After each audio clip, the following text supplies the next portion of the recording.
Well, in 1960, when Sheffield Transport were withdrawing the trams on the Meadowhead Sheffield Lane Top route, they were purchased from Alexander in Scotland with an AEC Regent 5 chassis. They were rather unique because nobody really bought Alexander body buses south of the border in England, so they were always rather unusual vehicles to look at, and they entered service 3rd of April 1960, the day after the trams were withdrawn.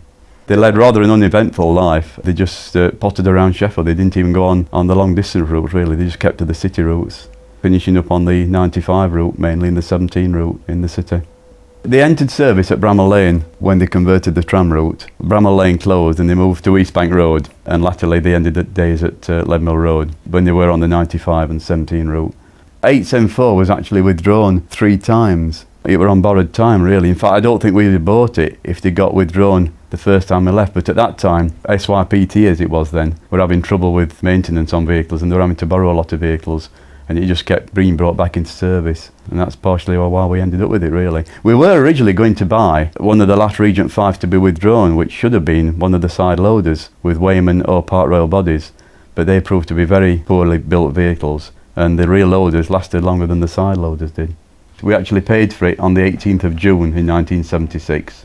All the fleet names have been painted out in cream paint, because they normally did it in black paint in them days, so we obviously got those back on. We didn't really do much at all early on. I know Sheffield people like it because of the colours. They keep saying to us, why can't they paint all the buses back in cream and blue in Sheffield, you know.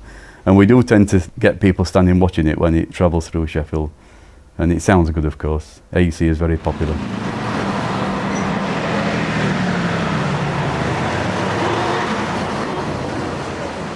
Originally we bought this one because it got a reconditioned engine in, and none of us were really mechanically minded. We reckoned we'd be quite good at raising money rather than getting his hands dirty, and it has proved rather useful because it's still going pretty well. We've had mechanical problems obviously. We've had bodywork done at Yorkshire Traction some years ago. It's not spent much time off the road. We've rallied it every year since we bought it in '76. We've had it longer than the operators ran it actually.